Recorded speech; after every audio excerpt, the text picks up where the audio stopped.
We are just a few short weeks away from the Winter Olympics hitting Milan and Cortina d'Ampezzo, and if you've been following our quick takes, you know we've been keeping a close eye on this one. Back in November, we took a look at how hotel prices were taking form, but now that the Olympics are almost here, we wanted to circle back and see how things are actually shaping up now that we are in the home stretch. Are we going to see a repeat of what happened in Paris?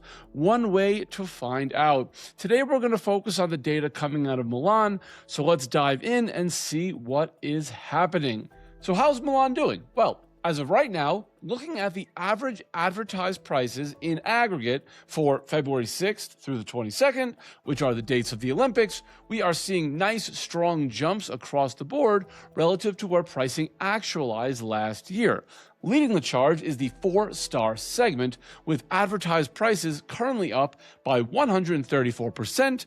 And while each the 3, 4, and 5-star segments are showing year-over-year growth rates in a similar range, I think the 4-star segment is ahead of the bunch because that tends to be the sweet spot for these big events. It's where your corporate groups and sponsors and well-to-do fans tend to, hang out.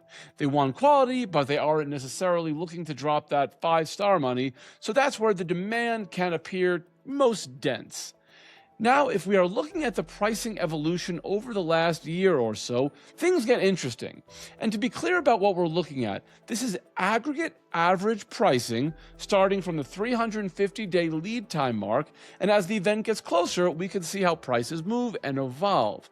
We see the usual zigzagging early on as hoteliers try to find their footing, followed by a pretty steady holding pattern starting around the 250-day lead time mark.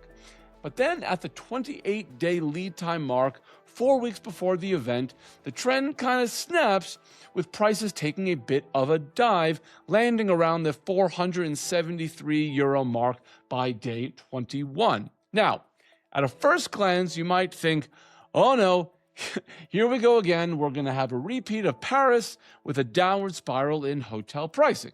But to be abundantly clear, this is not the case.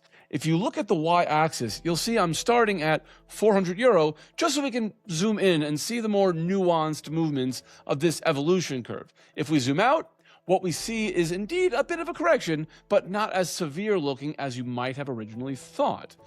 So what I think is happening here is more easily explained if we look at an on-the-books aggregate occupancy curve.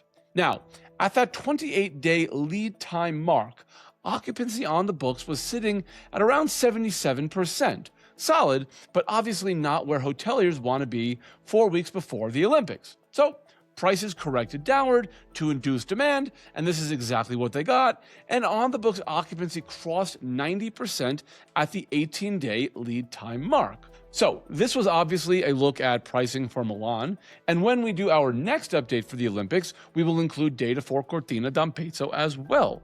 But for now, I think Milanese hoteliers can breathe a collective sigh of relief that pricing was not the downward spiral that happened in Paris. We saw early on in the pricing curve, pricing started at a more reasonable level for an event like this, and largely held and even gained a bit of momentum. And at this point, it's now time to make those tweaks and adjustments to hit that sellout. And that, ladies and gentlemen, is the beauty of revenue management. Thank you as always for your time today, and thank you for tuning into the Spotlight podcast. My name is Blake Ryder, and we will see you next week when we are back with the next Lighthouse Quick Take.